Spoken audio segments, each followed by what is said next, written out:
Live. Bobby, What's up, dude? how are you doing?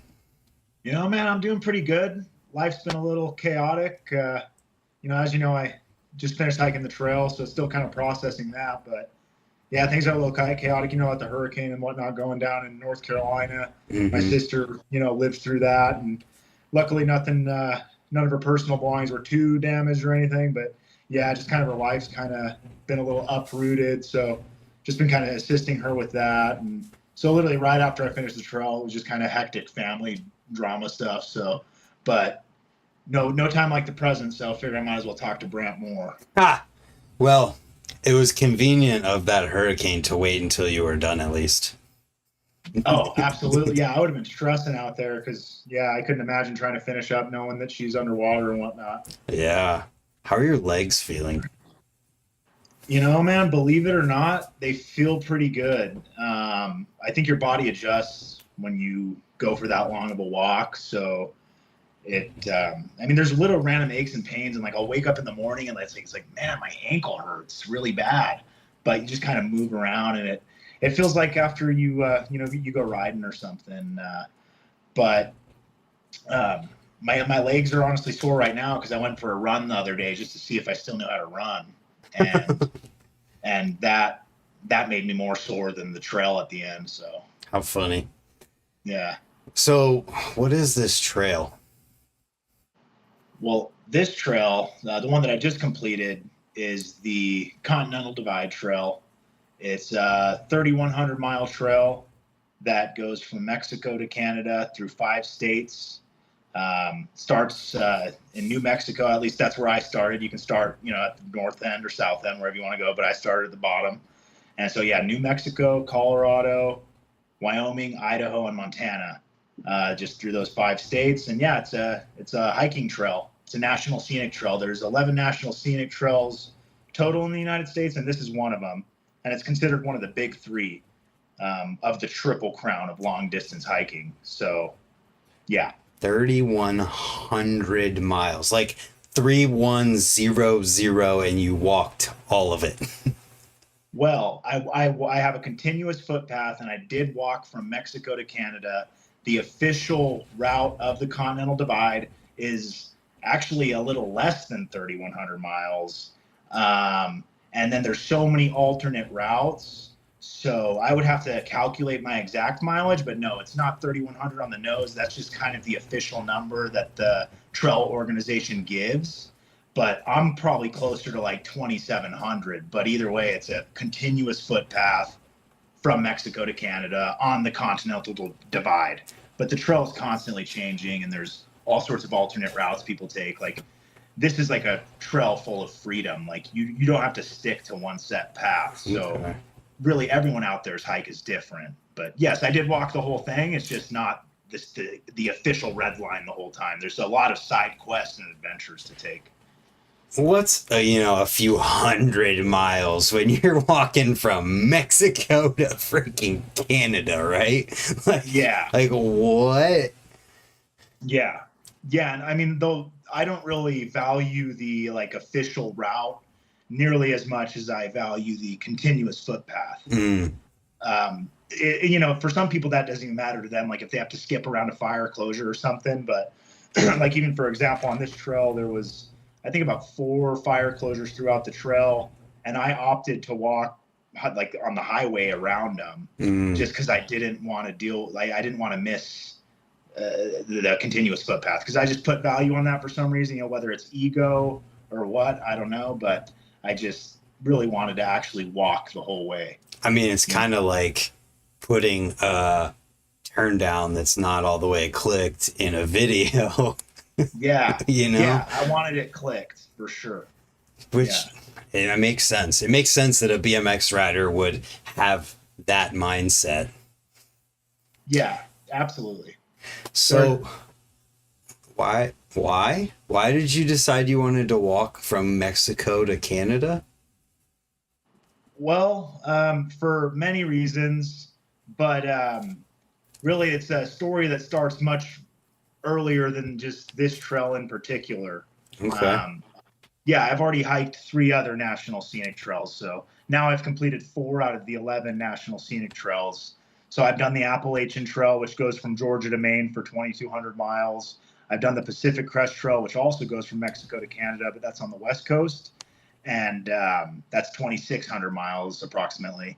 And then I did this one. And I also did the Florida Trail, which is it's 1,100 miles through Florida. And what kind of sparked this is just like a big, and even this trail in general is just a hunger for adventure, man. Like I was just a dirty BMX kid, and I had big BMX dreams living in Austin, Texas, and this was us rewinding like about 10 years, so I'm working an office job and I'm like with my BMX dreams, and you kind of realize at a certain point, like, hey, not going to work. So I kind of buckled down with work and whatnot. And I guess one day I just decided I didn't want to work in the office anymore, and I needed to find something else. I mean, there's a whole lot more to it as well that led to the hiking part, but yeah, it's just kind of being, I got a little uncomfortable being so comfortable. Yeah. Yeah. That's cool that you recognized it and then did something about it, because most people probably don't realize that until they're 80 and on their deathbed and they're like, oh man, I didn't do anything. Yeah. And I that is kind of a fear of mine. I mean, it's no longer a fear, but like, because I just feel like as long as you just keep chasing those whimsies and kind of doing what you want to do, I don't think that's ever a problem. I'm pretty confident that if I, knock on wood, if I got hit by a truck and died tomorrow, I'd be all right with it. Like I feel like I've done my best. Obviously we've all, make mistakes and whatnot, but just like through trying to live a life full of passion, I feel that especially in like the last decade, which is pretty much my whole adult life, I've really just tried my best to just push myself to be uncomfortable and to really just kind of chase my dreams. Yeah. In a sustainable way, though. We all got to work, we all got to make money, but yeah, I just don't want to give up on my dreams. That makes sense. In terms of money, since you brought it up, like what do you need to even be able to make something like this happen? Because obviously you have to eat, and you have to, I mean, I guess eating, shoes. I saw you replaced shoes a bunch. Yeah, about 6 pairs of shoes total. Yeah, and obviously food you can kind of do cheap, but what you need for money, it kind of varies. I mean, there's folks that'll say $1 per mile, but nowadays with the way inflation is and stuff, it's not that at all anymore. I mean, there's some dudes that are out there doing it for that, but me personally, I like to get to town and spend a night in a hotel room. I mean, even when we ran into each other in Pagosa Springs, like I was taking 3 or 4 days off trail, so I'm spending money in town. We got a hotel room the night before we went out to Pond Fest. Yeah. And so it really depends upon the style of the hike. But yeah, you need money, the initial investment in the gear. So there's a big barrier to entry there. But I mean, you can get like a pretty decent ultralight kit for a couple grand max, Okay. And then, but I mean, you can get upwards of $5,000, $6,000 for some real good stuff. Excuse me. So, and then yeah, the food.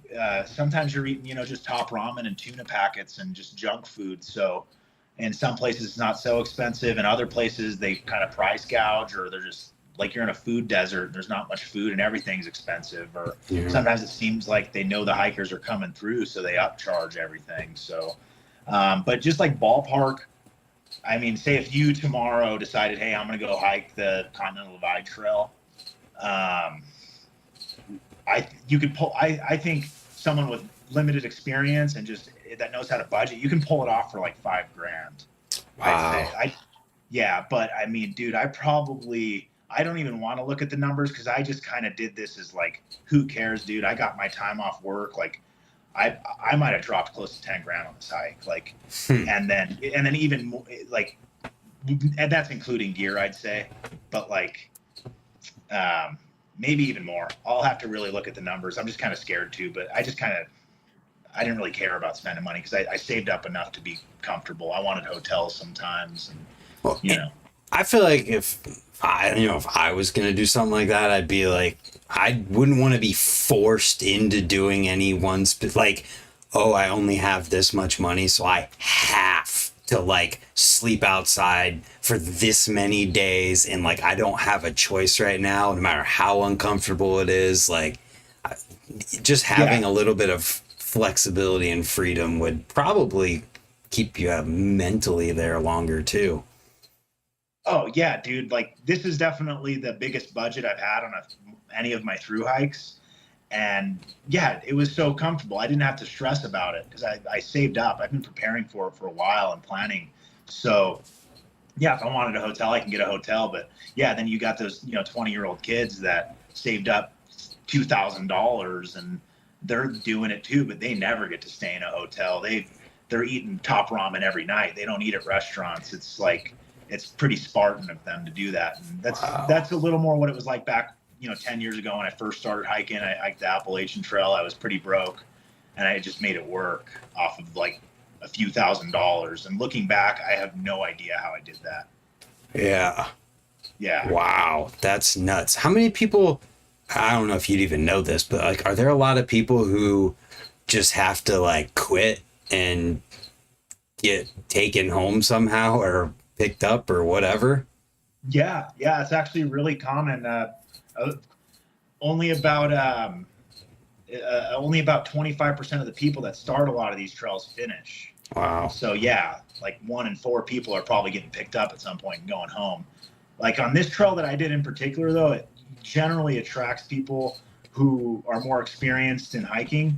So I feel like less people quit, but it's also less people start this trail. But yeah, dude, Okay. people do drop left and right. It's a lot of injuries, a lot of and then money. I think it's injuries like early on where people run out of money because they didn't expect to spend so much money. And yeah, I'm glad I saved up enough money because like this trail got expensive, especially like hiking through Colorado and some of those more like resort towns, Mm-hmm. like like a and just even like through Yellowstone, like a 3-day resupply was over $100, like which is kind of generally what we're spending on groceries nowadays, anyways. But Yeah, I was trying to think of yeah, it that way too. Think of like, yeah, oh, if you were home, how much would you have spent in that however many month period of time? And like, okay, so it's almost a little comparable, just zero income coming in throughout. yeah. The loss of income is rough. If you don't, yeah, especially if you don't save enough money. But and it'll get to you, that loss of income for sure. Wow, that's nuts, man. So take me back to the beginning of it. You started in New Mexico. Where you Yeah. did you kind of like know what you were in for because you'd done it before and you weren't like naive about it the way some people who save up 2 grand and are like, I'm gonna go hike the trail. Yeah. Yeah. I mean, yeah, just yeah, taking you back to New Mexico, I felt pretty prepared. I've hiked prior to this trail. I had already hiked over 6,000 miles throughout the United States on, the national scenic trails. Yeah. So, but still, man, it had been what, 7 years? Because 2017 was my last big through hike on the Pacific Crest Trail. Okay. 2018, I did another 1,000-mile hike, but that's not that as big as like, That's not that bad. He was gonna say not that I bad. know. Like, I guess, yeah, to people who aren't into it, it sounds ridiculous, but I don't for know. hikers, they get it. Like a 47-day hike is a lot different than a 5-month hike. But yeah, I digress. But in New Mexico, no, I felt pretty comfortable. But I mean, you got to be comfortable being uncomfortable in that case, because I mean, New Mexico, man, there's no water. There's 20 to 30 mile waterless stretches at times. Luckily, there are some folks out there that will that set up water caches, Okay. like in boxes, because they know the hikers come through, and they're what we refer to as trail angels. So they'll put 30 gallons of water in a cache for the hikers coming through, and you can fill up. But otherwise, you're drinking out of like cattle troughs. You're drinking, cow pond water, like literally with cow poop in it. I don't know if I can curse on here. You can say whatever you want. Okay. Yeah. Yeah. Just water that tastes like cow shit. And but you're ready for that. And with the amount of research you do, and it is like a tight knit, small community, a lot like BMX. So we all communicate with each other. Like people that I hiked with 10 years ago on the Appalachian Trail did the Continental Divide Trail before I did. So I'm able to download some intel from them. What's it like? And there's so many resources now with all these hikes. Like we literally, every hiker has an app on their phone nowadays. It's called Far Out. And it used to be called Gut Hook, but yeah, they rebranded. It's called Far Out now. And it literally has pinpoints of where water's at and stuff. So, there's a lot of tools and resources. So even someone who's not experienced, there's a lot of tools for them to do it. So it's not like, oh my gosh, what am I doing? But yeah, I feel like I was pretty ready for this one. It doesn't sound like there's a ton of guesswork to it. Well, I mean, I wouldn't go as far as saying a ton of guess. There is, especially there on is. This trail. Yeah, because like I said, it is like a choose your own adventure thing. Because like I mentioned, this app, but there's other crazy alternates to do, and then there's fire closures that happen, and then there's a lot of snow in certain areas, and like it's not like you can just constantly follow this app. But it's a great tool though. So yeah, it does eliminate a lot of the guesswork. Like comparatively to like someone who tried to hike this trail in 1980 or something, compared to someone doing it now, it's a totally different world. Oh, dude. Like they're a different kind of person, the people that were doing it back then. If they were actually able to successfully have a continuous footpath in like the 80s, yeah, I would love to meet them and shake their hand. Like Lewis and Clark.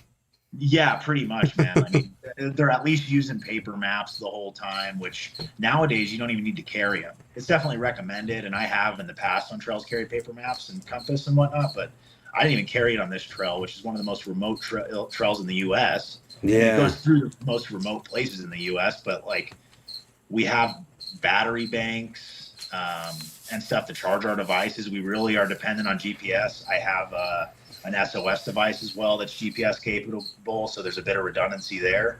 But like paper maps it's just kind of like futile at this point. Like it's pretty crazy. It's just a different time. Nobody's map questing the Continental Divide Trail. Yeah. Man, it's so insane to imagine. So you're in New Mexico and you're starting out. Did you have other plans to like, or did you stop at all at any other BMX related stuff? So I scoped out some skate parks along the way, like on the hike, through certain towns. There's some Colorado towns that had skate parks in them, and I was always hoping I'd run into a BMXer so I could borrow their bike and like do a 360 or something real quick. But no, that never happened. The only one that happened was Pond Fest, and that was completely unplanned. I'm just hiking and I happened to see an Instagram post that Pond Fest is happening in Pagosa Springs, and I'm like, what the heck? That's our next resupply stop. Oh, so, like the actual town was on your route?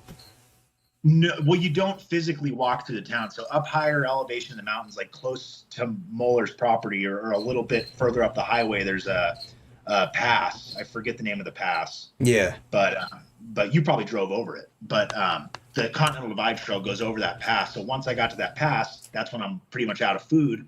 So it's time to get to town.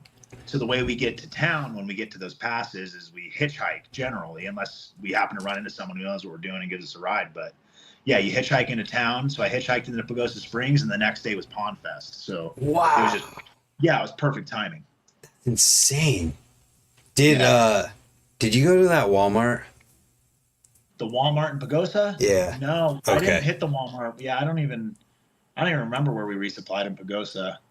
I'm just asking because I remember when we were in there, I saw two people who had hiking backpacks on and stuff. And I just remember thinking, man, that's crazy that they let them come in here with their backpacks on like this. And it was before we had run into each other. So I was just wondering, like, how crazy would it have been if we literally were in Walmart at the same time? That's pretty cool that it worked out that way. I remember running into you there and just being blown away by what was going on. But I wanted to talk to you then, but that Saturday was just madness. Yeah, it was pretty chaotic. But it was cool. It was a good time, man. I was so happy I got to spend time there. I think I camped out there for like 2 or 3 nights. And yeah, it was just like a blessing, man. It's like, dude, I get to be around BMX and take a break from the hike, and that's like right as we're getting into the snow and stuff.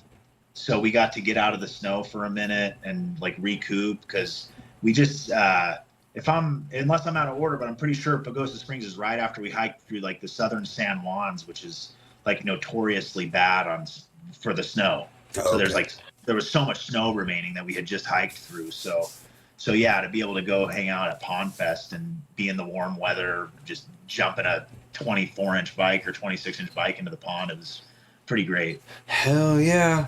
That's a nice morale boost. Yeah, big time. Damn. So going to Pond Fest, like, was there any crazy struggle type things you guys had to go through for it? Other than just the thing itself, because it's all a struggle, I'm sure. Yeah, just waking up every day and having to hike at least 20 miles a day. And yeah, I mean, that all just gets struggle. But yeah, there was a couple different instances. And the first one I can think of was just the first one that happened was, I think it was about 400 miles into the hike, close to the town of Grants, New Mexico. But I started noticing the symptoms prior. So like, and just for anyone who's like squeamish, this might be kind of gross or whatever, triggering or something to people. But yeah, so I hike into a little town called Pie Town after getting through the Gila Wilderness, which is like probably the most beautiful part of New Mexico. But either way, hike into Pie Town, and I'm like, man, my ass kind of hurts. Like my asshole hurts. And yeah, I know, weird, right? What? Yeah, but and then we leave Pie Town to head to Grants. It's maybe a few more days to Grants, New Mexico. And it's like, it's bad, dude. Like I thought it was like a hemorrhoid or something. And, but come to find out, no, I like developed an abscess on my taint. So yeah, a perianal abscess. So this was like the first real like painful struggle of the trail that was like, fuck, dude, this might take me out. So, but either way, dude, I hike into Grants and I'm like, yeah, I need to go to the hospital. Like I knew I did. Cause like the pain was just pretty gnarly. Like it hurt to sit, it hurt to stand. And I'm like, fuck, I need to go to the hospital. But before I go to the hospital, I ran into a CVS to get some things to try to maybe, home remedies, and end up using the restroom there. And I noticed, oh shit, I think the abscess popped in my shorts. Whoa. So yeah, that was pretty gnarly. Had to go to the hospital, ended up getting put on a cycle of antibiotics. But yeah, dude, I mean, without going too much further in the detail, it basically made it so I had like 2 assholes briefly. Oh my God. Yeah, dude. And but I went to the doctor, and the doctor's like chill about it. He's like, oh man, this is the most mild perianal abscess I've ever seen in my life. And I'm like, dude, I don't know, man. This shit hurts, and like there's a hole next to my asshole. So, but he's like, no, you're good. He's like, hiking's going to be good for it actually, because it's going to keep it open and allow it to keep draining. And he's like, you just need to make sure you clean it every night. So yeah, for the next like couple weeks or maybe week and a half while it's still healing and shutting, like, yeah, I got like this other extra hole. So I just had to be real cautious with cleanliness and stuff. So yeah, sorry if I grossed anyone out or if you just lost your whole audience. Don't matter. But yeah, but that was one of the first struggles. And I mean, the list goes on, man.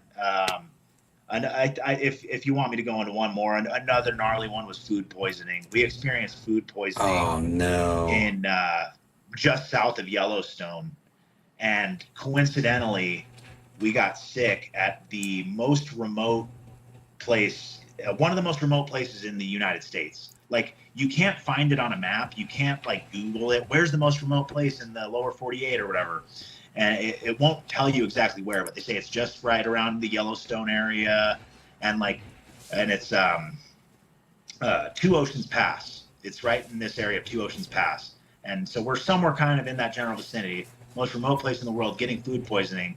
We got stuck in our tent for 44 hours, 50 miles from anywhere in either direction. Luckily we're near a water source so we can like get water and stuff, but we didn't even get water because we're just puking and shitting for 44 hours. Well, not 44 whole hours. Like the first 10 hours was puking and shitting, and that was just feeling awful, trying to keep fluids down, puking them back up. And and just to clarify, when I say we, I'm referring to my my partner Sydney, my girlfriend. She actually hiked this trail with me.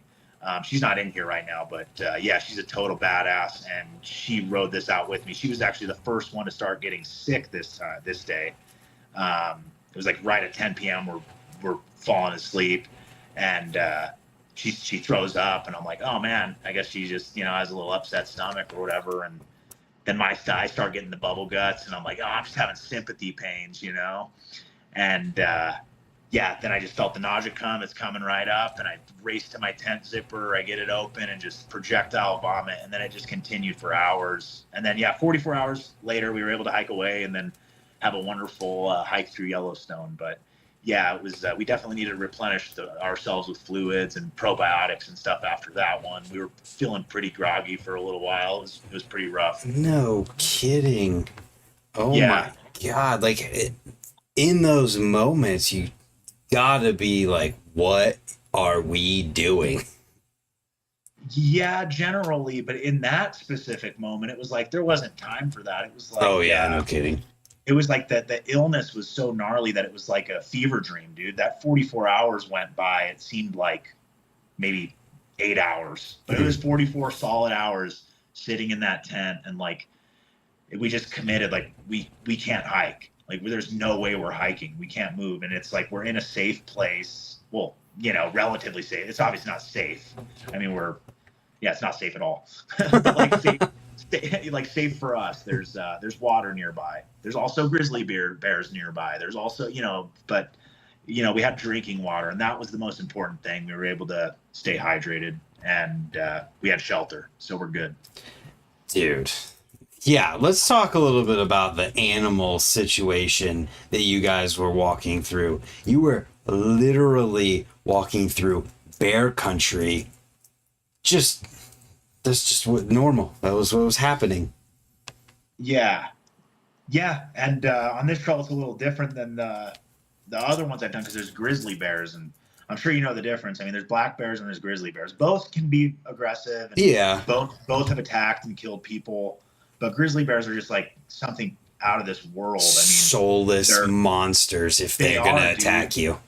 Yeah, they look at you and they look through you. Yeah. And it's like the weirdest thing. And they're like minivans in the woods with fangs and teeth and claws, they're no joke. So, but you don't really encounter grizzly bears until you're kind of like northern Wyoming. Once you get out of the Great Wyoming Basin, you start getting more into grizzly country. And then once you're in Montana, it's like you have an opportunity to see a grizzly bear every day until you hit the Canadian border.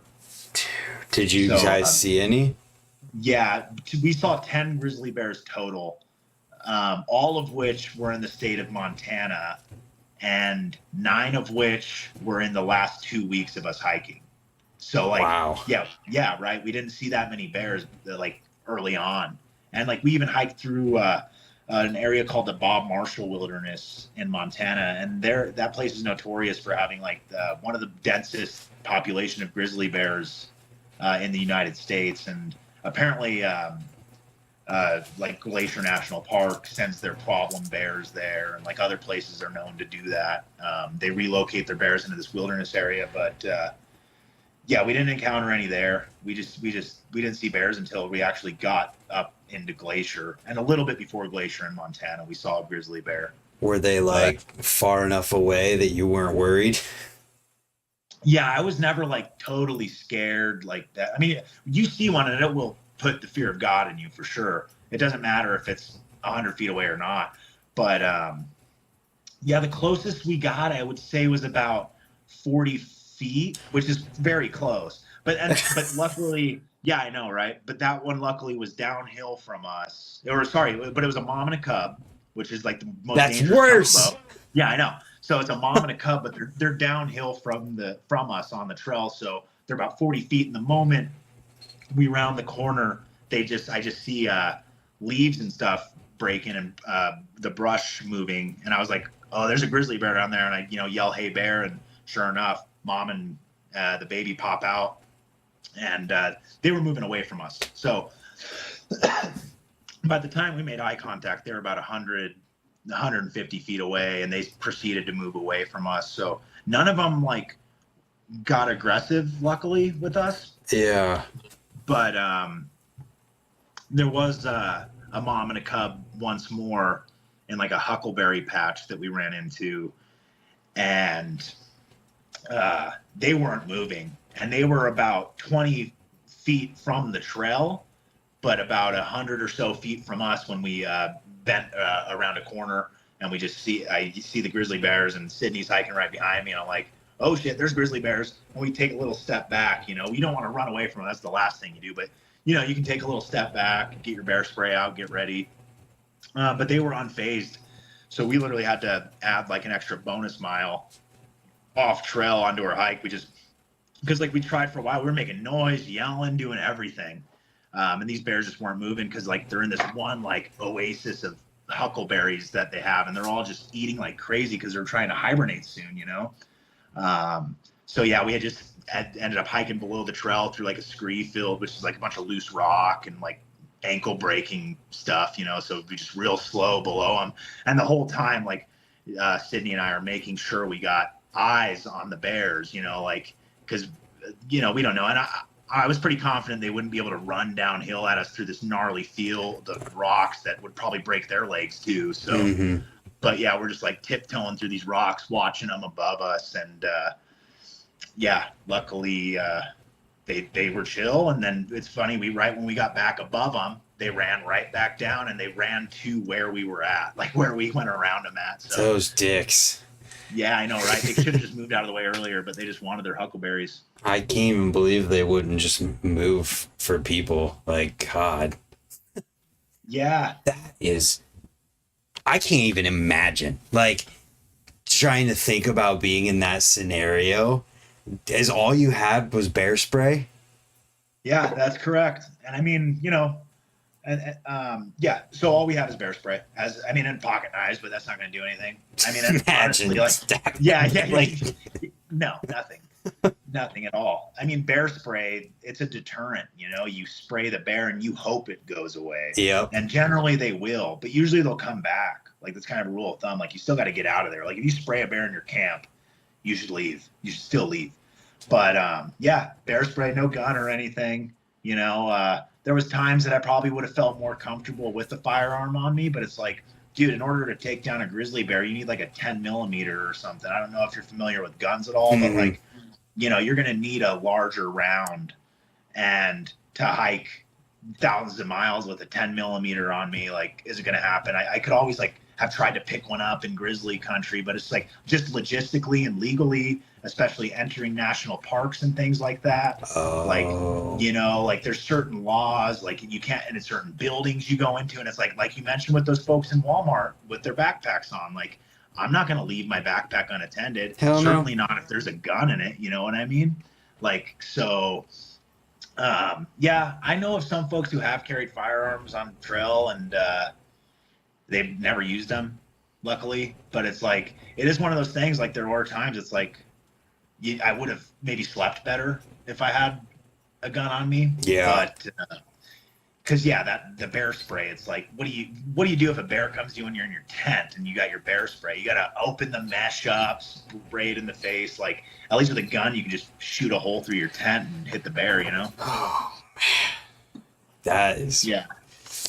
But with that being said, we take precautions to like avoid bear encounters. Proper food storage. We don't eat at camp when we're in grizzly country.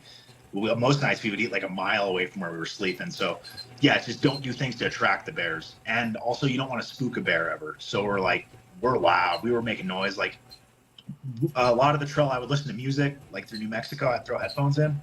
But by the time we were in grizzly country, like, no, there was no headphones. It was Sydney and I hiking together all day, talking, yelling, "Hey bear!" Anytime the vegetation got too thick to see, like, I probably yelled "Hey bear" like 10,000 times in the last month.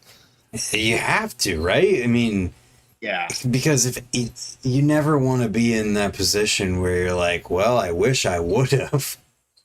Yeah, right. And yeah, it's just taking those precautions. And maybe we do things a little more paranoid than some folks, but especially with like the food storage and stuff. I mean, it's just good to at least like hang it, or at least I think the big thing is don't like cook your food in your camp and like make a mess in your camp. Makes Like I think sense. that can really attract them. But I mean, if you got smell proof stuff, or there's arguments out there. I won't go into the minutia of that, of like food storage, because I kind of have some maybe a little more old school beliefs with some of the food storage stuff. But there's folks that carry bear cans, and just hike with their bear can to avoid that. But anyways, yeah. Did you do any like fishing or anything to? Because that'd be sweet to be hiking on this trail and then catch fish and eat the fish on the trail. Yeah, I did do fishing. I did eat some fish out there. Trout was all I caught and all I ate. And I bought a fishing pole in Colorado. So in I think it was Creed, Colorado, which is actually, speaking of like all those alternate routes, I'm saying, like, there's something called the Creed Cutoff, which is like an alternate route that we took into this town of Creed. So it's like cool. Like, you choose your own adventure. It's like, I'm in Creed now. I'm going to buy a fishing pole, because I knew there's all these trout-filled creeks coming up, and I'd already walked past some of them in Colorado. I'm like, dude, I can't pass this up. It was actually funny because that Pond Fest was when I first started wanting a fishing pole. I saw Hucker fishing. Yeah. I'm like, I should pick up a pole. So yeah, either way, dude. Yeah, I carried a pole from Creed, Colorado up until Yellowstone. So I'd have to do the math. Not sure how many miles it is, but it's a lot of miles. And I did a lot of fishing, like especially through Colorado, and then a lot in the Wind River Range in Wyoming. Like that was I'm not a big fisherman by any means, but dude, I caught some massive trout, a couple big trout, but like the biggest trout I've ever seen in my life, I was able to reel in the Wind River Range, and it was like nothing I've ever experienced. Feeling that like how you walk to this place that no one goes to unless you walk for 20 miles. Like there's no way to get to it, and like that trout's just right there. I didn't eat that one. I wish I would have, but I lost it like right when I reel it in. But yeah, man, it's pretty cool, and I'm really glad I got a fishing pole, because that's not something a lot of hikers do, because we're so focused on saving weight in our packs. That makes sense. And yeah. I mean, that's another level of like living on the land the way that you're doing this hike. I wonder if there's anyone who's ever gone so extreme that they're like only trying to eat and drink stuff that they get and hunt and catch and whatever along the entire way. Yeah, I mean, I don't know that that's even feasible. Like, well, especially in like the thruhike format, like folks could definitely do it over a longer period of time. Mm-hmm. But like to be able to do it in one like summer season, to walk from Mexico to Canada, like there's no way, dude. And like especially in New Mexico, like there's nothing to eat out there. Yeah, like, makes sense. You can forage. What are you going to forage out there? There's nothing. I mean, you can kill a rattlesnake if you're lucky or something. But like in certain places, you can definitely do that. You can commit to doing that, like in some parts of maybe the Appalachian Trail. But I don't know that it would even be physically possible for someone to like do a actual through hike within a year and only live off the land. Well, whatever. You could spend a lot of time out there though, and yeah, like where I was catching fish in Wyoming and stuff. Like, yeah, dude, I realized, man, I could live out here. Like literally, yeah. I could just never return. Like I could just keep fishing, and you got the purest water to drink. Like you're good, dude. Like you could live. You probably had to have seen some of the most incredible, like just sights that any person can see.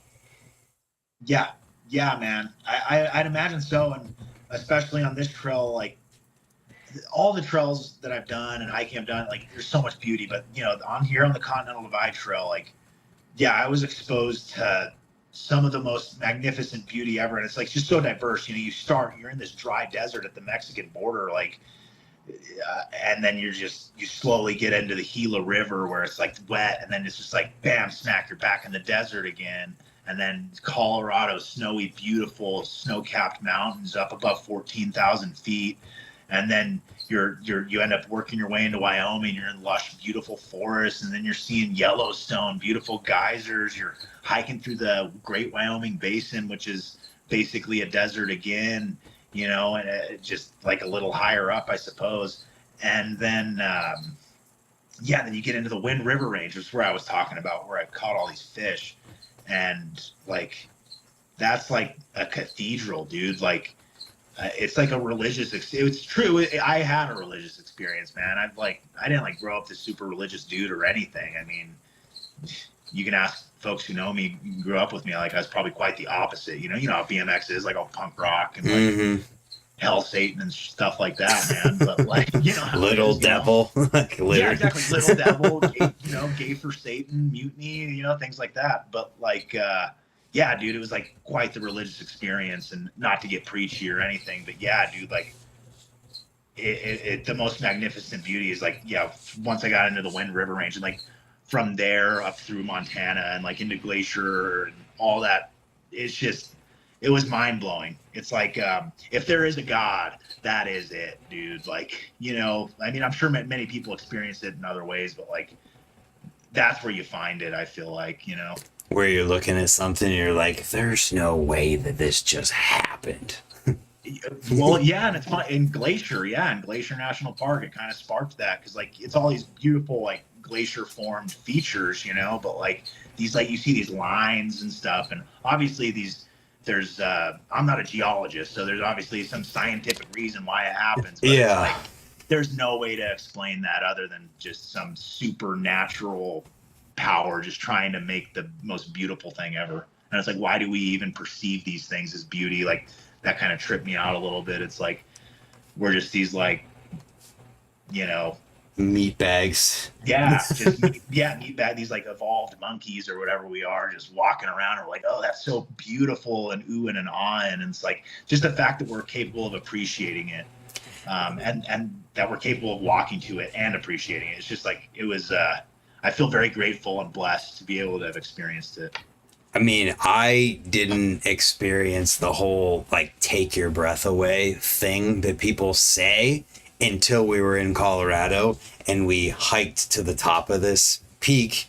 And the way that this peak was set up to get up to it, you had to kind of like climb once you got to a certain point, and you couldn't see the view while you are climbing. So you couldn't, you got to the top part and you couldn't see anything until you got all the way to the top. So it was just this all of the sudden moment of just like, oh my God. And I'm stoked that I got Victoria's actual reaction, because she climbed to the top and I was like, don't look. And then I filmed her turning around. You just see it in overwhelm of just like, oh my God. And I never experienced that before, but it's wild that just seeing like Earth in a certain shape and where you're at creates this visceral reaction in your body. Yeah, man. It's like, it's unexplainable almost. And, you, especially on these long hikes, or if you travel a lot, like we'll see a lot of beauty. And like sometimes I'm like, man, I don't know if, like, prior to this hike, I'm like, I don't know if I'm gonna enjoy it, dude. Like I work in the woods, I work in the mountains. Mm-hmm. I see these mountains burn down basically, and it's like you get a little jaded. Like you look around and you're like, now all I see when I look at trees, I'm like, man, that's a mess of trees right there. That would be a big fire, like it's just fuel. You kind of look at it as fuel that will burn. But this trail kind of re-sparked that in me. Like, dude, there is so much beauty out there. I don't care. I could fight fire for the rest of my life, but like I will always know that like the Wind River Range is there, or northern Montana, or the Great Wyoming Basin. Like just everything just has its own beauty, and to be able to experience it is just. I just feel really lucky, because some folks can't, man. Like, some folks never will. Like some folks can, and they don't even know to try. So I feel so lucky that like for some reason this came into my mind, and I've just been really attracted to it for the last decade. Can you imagine being, and there's nothing wrong with if this makes you happy as a person, but can you imagine a life where you go to work and then you come home, you crack a beer, you wait for dinner or you make dinner and you watch whatever sport is on at the time, and then you go to bed and hit the repeat button? Like, That's life though, man, for a lot of folks. And I mean, I'm not even immune from that. Like I've been there. I mean, proudly, I've been sober for like 20 months, so I'm not cracking beers, but, um, like, and it's nothing against folks who do that, but yeah, it's just numbing, and like you're just spinning your wheels. You're on like a hamster wheel doing that over and over again. You're chasing the paycheck to pay the bills, to buy the food, to buy the beer, to pay the rent over and over again. It's like very depressing and easy to get caught in that cycle. And I think me being in that cycle as a young man, like being 20 years old, and I just felt it already, and I was like, nope, no way. I am not doing that. Like I need to go live.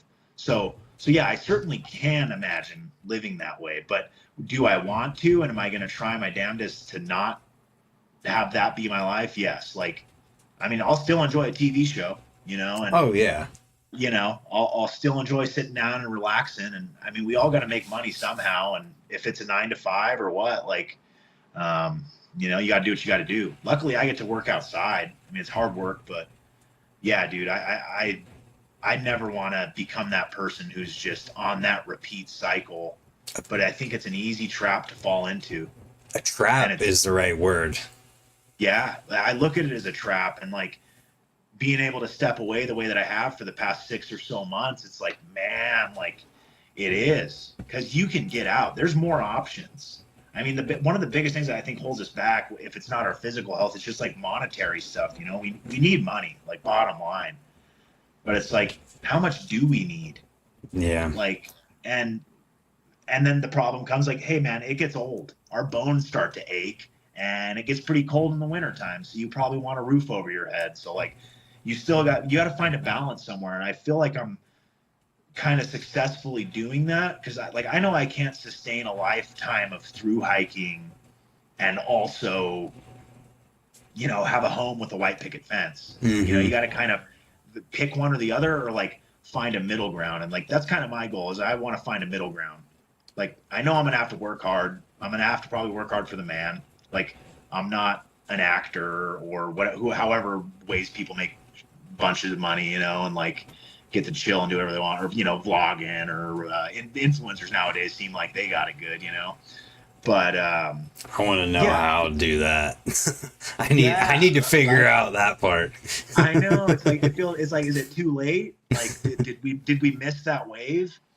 But yeah, either way, dude, like I'm trying to find that middle ground. I'd love to live in the woods, work in the woods, play in the woods, ride my BMX bike, be around good people.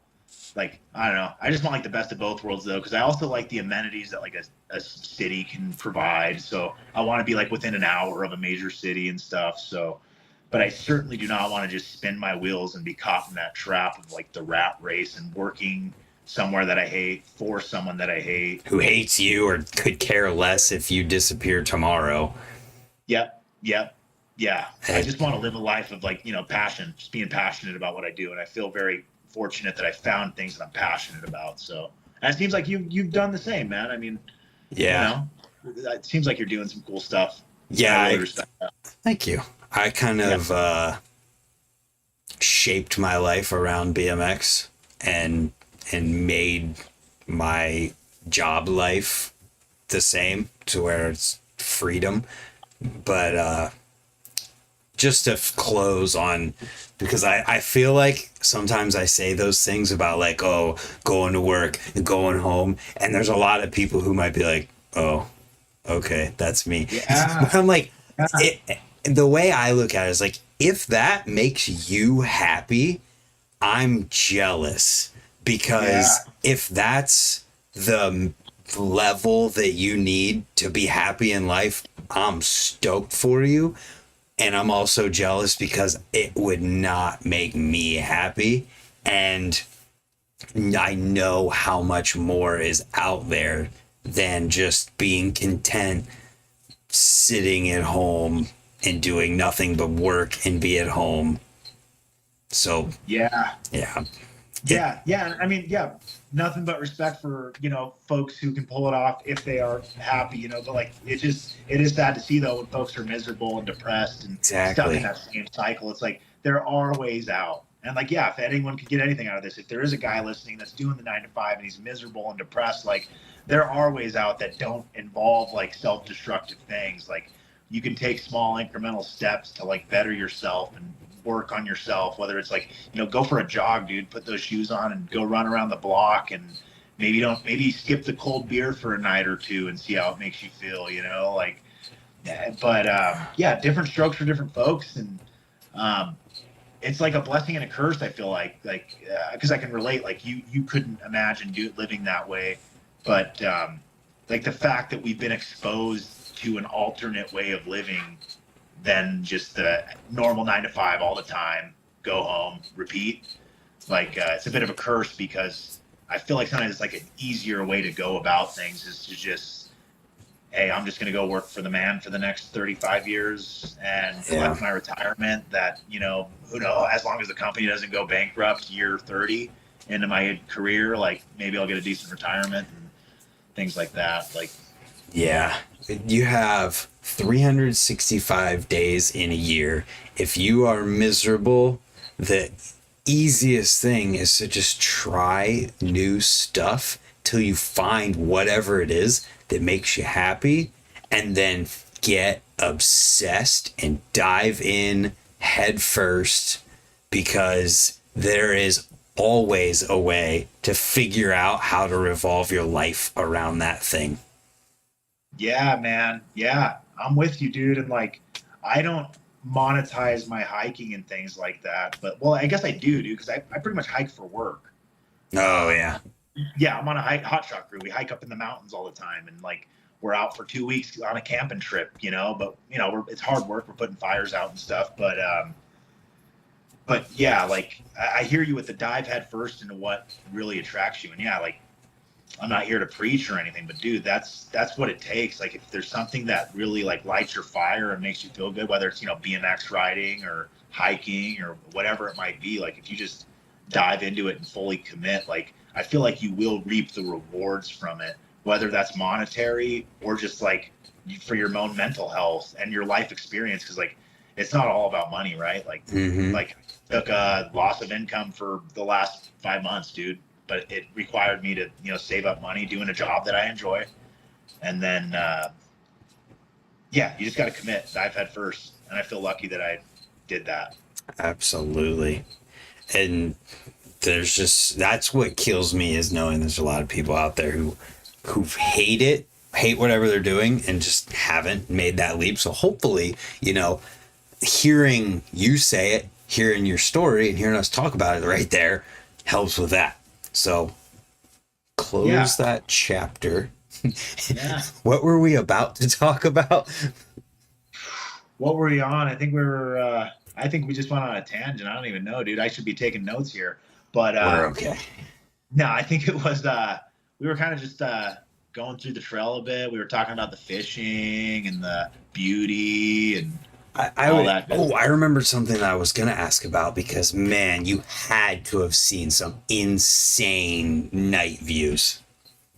Oh, the skies? Yeah. You mean? Yeah. I mean, yeah, as long as you look up when it's dark out is the thing. Like, because sometimes you're so exhausted. Oh, I And bet. yeah, like looking back, that's funny that you asked that because, talking with my brother after the hike, he's like, dude, I bet the skies were so amazing. And I'm like, damn, I didn't look at the sky enough. But with that said, dude, yes, absolutely. The clearest skies you'll ever see. I mean, I've been to some pretty dark places though. Like, I think Big Bend out in Texas even is like one of the darkest places, or like least light pollution you can get to see the stars. So like I saw that a long time ago, but maybe I become a little, you become used to it. You become used to seeing all these stars. Mm-hmm. And like this last week, I was in Phoenix, Arizona, and there's no stars. And that was very abnormal to me. I was like, oh, wow. because yeah, you just get kind of used to it. But I'm not like out there sitting all night watching the stars. Sometimes I wish I had spent more time though, because like you look up, you're gonna see satellites, you're gonna see meteors, you see it, and I did see it, but yeah, I guess I didn't look up enough though. So I guess that's another piece of advice is always look up, man. Like look up at the sky sometimes. Yeah, There's stuff going on out there. never stop looking up. You see any Yeah. UFOs? I mean, I was not able to identify them, and they were flying objects. There you go. Yeah, whether they were, a UAP or whatever. I think they call them UAPs now. They do. But yeah, but nothing that was like, oh my gosh, what was that? I think that was something. No Bigfoots. No. No Bigfoots, no mystical creatures. Some freaky people a couple times, but some weird noises here and there, but no, nothing that I thought was like a Sasquatch or anything like that. But the real animals, like I mentioned, grizzly bears, mountain lion. I saw one mountain lion. Those are terrifying too. Yeah, but it was so quick. Like it wasn't like sitting there stalking me. It ran across the trail in front of me. It was gone before I even realized what it was. But it was so quiet and big and fast that it was like that was terrifying enough. It's lights out. Like it's over instantly if that thing wants you.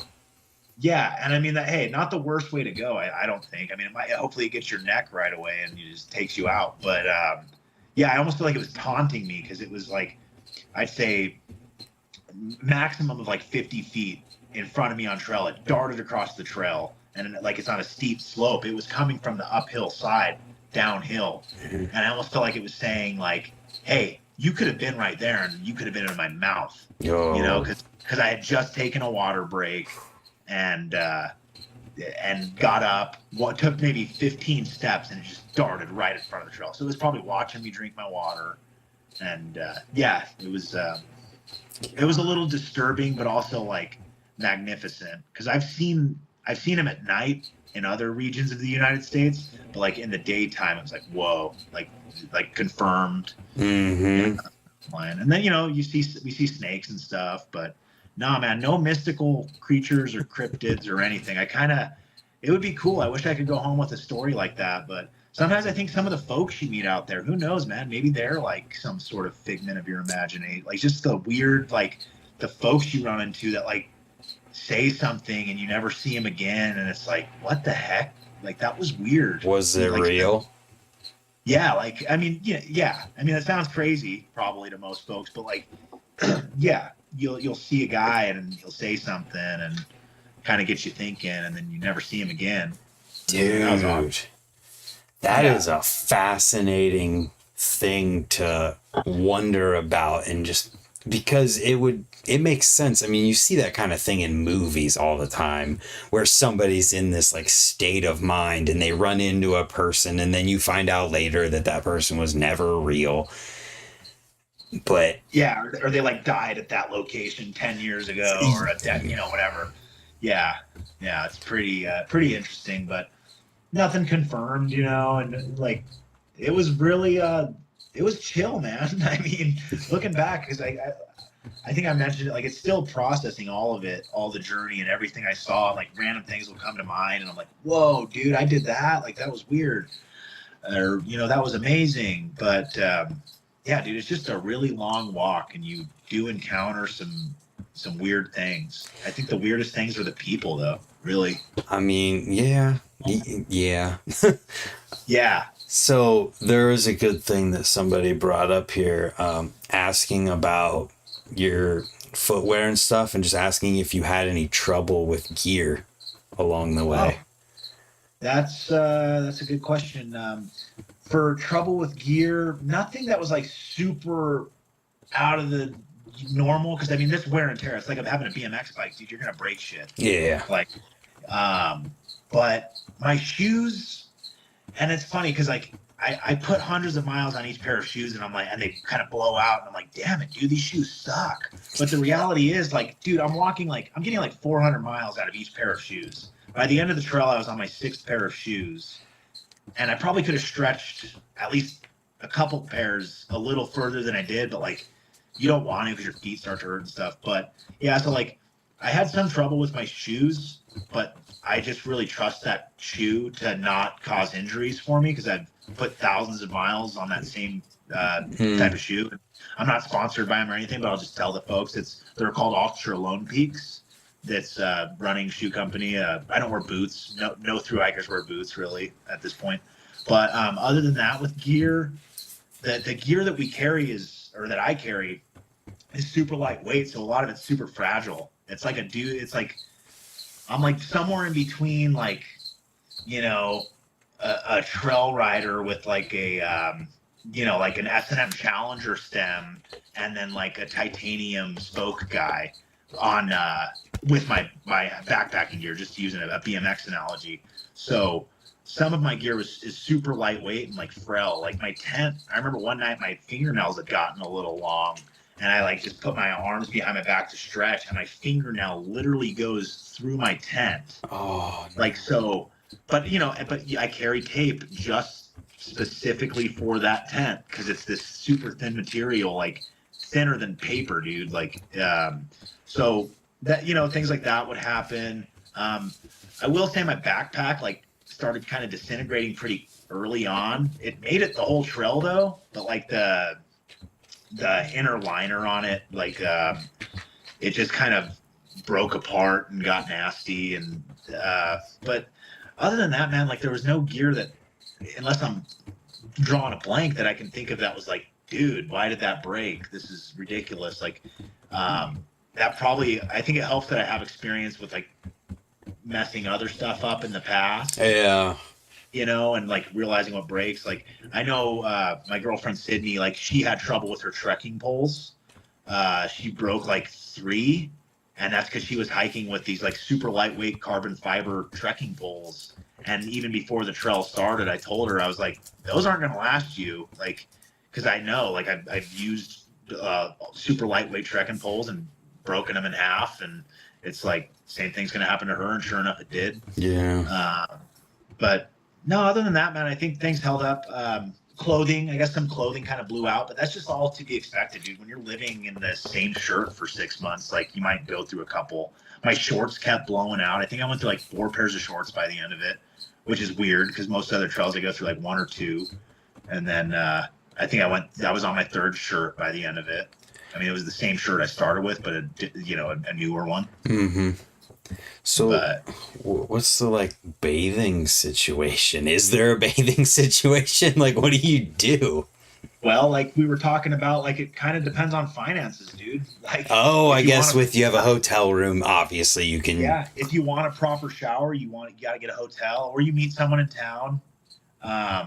Which like on this trail was a little different for me because like I'm sober now. I have a girlfriend, so I'm not like going out to bars, meeting people, and finding a place to shower anymore. So like usually we're just hoteling up. Yeah.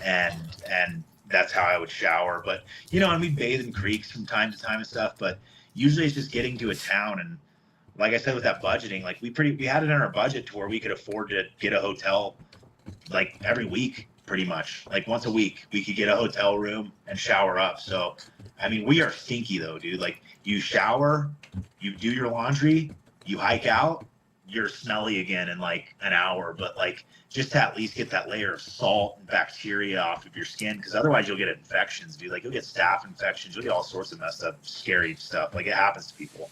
Wow, there's so much to consider with something like this. There is, and it's like a big like learning curve.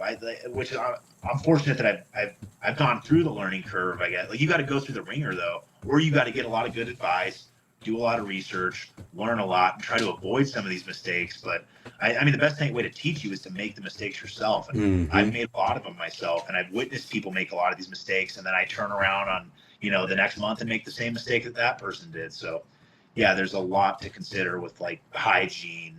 And like even like cleaning your feet with a baby wipe at night can save your hike sometimes, like because otherwise stuff builds up like salt and stuff, and it'll lead to blisters more and like foot fungus. Like it's gnarly, dude. Like, and like we were talking about with finances, like the dudes that don't have as much money set aside might be a little dirtier and stinkier, and like get infections, and that can take them out of the trail, you know? Jeez. Is there anything you can recall that you were like, that is not going to happen to us? And then it did. Oh, man. There's gotta be like, or even like on a previous time of doing a trail or something where you're like, that is never going to be me. And then you're sitting in the position like, damn it, it's me. Yeah. Oh, fuck, man. There's a couple things. Shitting your pants is a good one. I don't mean to laugh, but that's not what I thought you were going to say. Yeah. That's one of the first ones that come to mind. It's like no, that's never gonna happen to me. I'm a grown ass man. I'm not gonna shit my pants. But no, dude. I'm telling you, dude, you're not a thru hiker until you shit your pants. Like a full on blowout, dude. Oh, no. But yeah, that's a messy situation. But luckily, I didn't have like a full blowout on this hike. But it's happened in the past. We don't need to get too far into it. But I would say some injuries, dude. Like you kind of get a little cocky, and like I was pretty fortunate on this trail injury wise. Like I had things act up for sure. Like, yeah. Whether it's ankles, knees, shins, stuff like that. But I think one was my hiking partner and lovely girlfriend Sydney. She struggled with shin splints super early on. Can you explain that? Like what that feels like and what that. Yeah, I've had them before. I even slightly experienced them on this hike, and it's just like super sharp pain. It usually kind of starts in your ankle, works its way up the front of your leg, and it feels somewhere between like a sprained ankle and then just something pulling on your shin. Like it like feels like the muscle is ripping off the bone of your shin, which is kind of it's technically kind of what's happening if you go too long. I mean, they can lead to stress fractures, and they're really not good, and different kinds of tendonitis and things like that.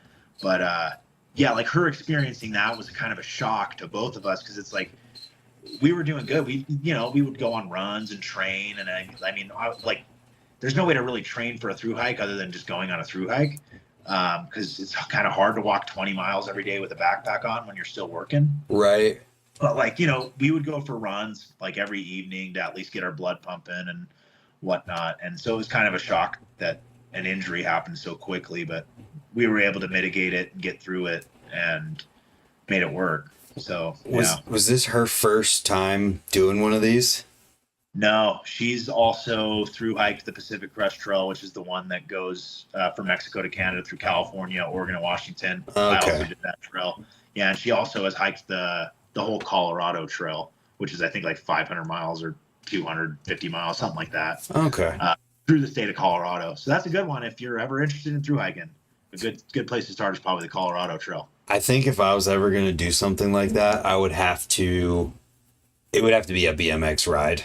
It couldn't be a hike. It would have to be a skate park to skate park along where you ride, and I would have to document the whole thing, and obviously you're gonna do hotels and make sure it's whatever, but a long distance BMX ride. Copeland in Florida, I mean, he's done like distance type things, and I know there's people who have ridden from Florida up or whatever, but I don't know how many people have ever done like a dedicated BMX trip, but you're riding from skate park to skate park in the whole entire state. Yeah, I've heard rumors and talks of people doing it. I don't even know that. I don't have the dude on Instagram, but I know a guy who converted a BMX race bike kind of into more of a touring setup. And I remember hearing rumors about this dude named AZ Adam. I think he went down the coast. I could be totally making it up though, but I'm pretty sure he went down Brakeless, and they were buying shoes at Goodwill and stuff to jeez, because for brakes. They were burning through shoes. I think it was them. I could totally be lying, but for some reason I think it was AZ Adam. But and then I mean, shoot, you got companies I don't know if you heard of Cute Bikes. It's run by this dude named Phil out of Austin. He used to work for a full factory, but he started up his bike company, and they make these 20-inch bikes that you can tour on. But you probably don't want to ride BMX necessarily on them, but it's still, hey, it's, if you're committed to the 20-inch thing, like it's an option. You can throw some gears on one of those. It would have to just be a straight up BMX bike You if just I was want ever going to do it. raw BMX it. Yeah, I get that. And then just throw one of the long seat posts on it, and maybe a quick release so you can get the seat higher sometimes. 28.9. Oh yeah. The whole way. I mean, that's how I used to do it whenever I would ride to the skate park every day. It was only like 5 miles, was up and down hills. But I think if you're committed to doing a trip like that, like if it's too gnarly of a hill for a BMX bike to go up, you're just gonna walk. Yeah. I feel like it'd be pretty doable to ride, 20 miles in a day on a BMX bike to get whatever. From park to park or whatever. Yeah, dude. It's totally doable. I just, maybe for me, just because I have experienced like the joys of having gears on a road bike. Oh, I get it. Just, you know what I mean? Yeah. But yeah, like just the rawness of like, yeah, dude, BMX for life. Like, let's ride BMX bikes across the country. Like, hey man, if you want to do that, hit me up and that almost sounds dope. Get a tour together. Yeah, no, it kind of does. Like, and hitting skate parks, it's kind of like a dream. But I feel like, dude, you get out there, like, you're in the middle of Texas or something, just pedaling on your BMX bike. It's like, ooh. Yeah, I don't think it would have to be in a place where you're not like in 100-degree heat, so somewhere where it's like totally doable. I'd say the coast, like the California or the West Coast, California coast, or Oregon coast. Kurt Schmidt said I would never force Gump on a BMX. Yeah. Sounds like a wise person. I'm a purist, when it comes to that. But I don't know, man. I'm just sitting here thinking like I could ride from Cleveland to Cincinnati and hit skate parks along the way. Dude, you could. You really could. It's just a matter of doing it. And like, I would love to see you do it. I hope this sparks something you do it. But there's enough hotels, like even if it's not a camping kind of thing, it's more of just the challenge of like doing it. Well, dude, yeah. I mean, you just made me remember this dude. I don't know. He's a skateboarder. His name's like Chad Caruso. He just recently did a ride from, I think he started in like Venice Beach and rode all the way out to like West Virginia, skateboarding on a skateboard. Oh, I think I saw something with that. Yeah, he got pretty like viral on some things, but yeah, he did it on a skateboard. So it's definitely doable on a BMX bike. It's just like, it's a matter of having the dedication to want to do it. But yeah, I feel like it'd be like a go big or go home thing. Like, I'm not going to want to do like 100 or 200 mile ride on my bike. Like, I would want to kind of commit, like, yeah, dude, I'm riding from Washington to Maine on my BMX bike, That'd be like nuts. Yeah. But I think it would have to be big. If you planned it out, you could totally do it. And hitting the skate parks and stuff, yeah, I think that would just be the icing on the cake. Like one park a day or something. Have that be a goal. Maybe not one a day, but like one park every. Or at least get a clip a day, because I mean, you're gonna be hitting street spots. Oh yeah. Park, you got a street spot, you can hit a little rail or something or whatever it might be. Yeah. That's an idea, dude. One day when YouTube blesses me and I don't have to have a part-time job anymore. Yeah, I think it's a definite option. Crazy. Yeah, I like the sound of that. I just looked it up. It's only 250 miles from Cleveland to Cincinnati. Oh, you can do that on a BMX bike, probably in like 4 days. If you're dedicated to it and you don't let yourself get hung up at a skate park for 6 hours. Yeah. Yeah, because I mean, there's the dudes on touring bikes. I mean, you can clear 100 miles a day relatively, like on average. And there's people that do like 200 miles a day. Yeah, which is just insane to me. I do it. This bike shop local to me that I have worked with forever. There's a guy who used to be one of the people in there who he would do the ultra cycling, like 24-hour races where you go as far as you possibly can in 24 hours. on his bike, whether it was stationary on a whatever, maybe it wasn't stationary, but they would have a course set up and you do the course as many times as you possibly can in 24 hours. And this dude did over 500 miles. Oh, in 24 hours. Yeah. One of like a certain number of people who had ever done it or something crazy. Yeah. 20, speaking of 24 hours, Sydney and I tried that on our hike. We woke up one day at 3 a.m. We planned it like a couple days before. Like, we're going to wake up at 3 a.m. and we're going to hike for 24 hours straight. And we failed. How long did you get? We made it like 18 hours and we were like, fuck this. It's like getting dark out, or it's dark out. And we're like, we're not hiking till 3 a.m. Like, we're going to die out here. I mean, you can hike at night often, but I mean, yeah, I almost feel ashamed sharing it because it's like, man, we did want it, but it was like, yeah, it ended in failure, and that's okay. That's what happens in life sometimes. But yeah, dude, it was pretty brutal. We were like kind of losing it. You would be. You probably would be, right? Like, it's 24 hours of being awake while you're in the middle of a 30 whatever, you're hiking from Mexico to Canada, and then you just randomly decide, oh well, we're partway into this couple 1,000-mile walk, let's just walk for a whole day. Yeah it was just like we were kind of hungry to crush some extra miles, and like by the end of it, like averaged out, like it didn't even help us. Like it kind of just I think it got us to town.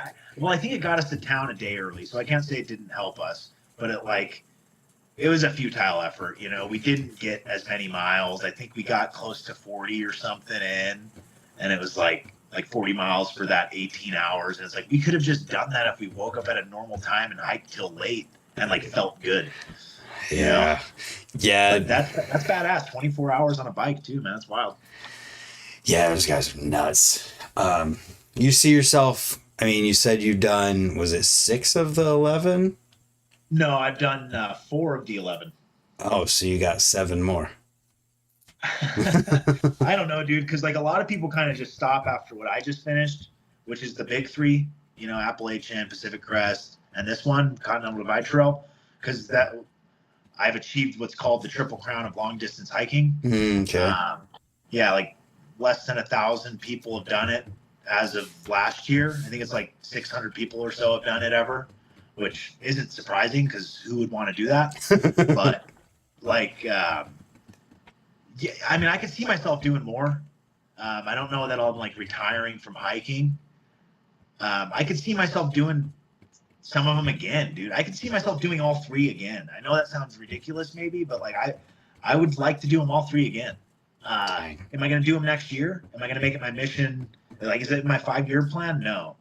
But I mean, if shit hits the fan at work or something and I get a wild hair up my ass, I just might do them again. Like, but for now, I don't have anything planned to do another one. I know Sydney would like to do the Appalachian Trail. And, however we go about that, whether that's just like me being a good support system for her and, she goes and crushes that thing because that's what she still needs to do, the Appalachian Trail to get the Triple Crown complete. So I gotcha. Yeah. And I would love to do that trail again. It's a super fun trail.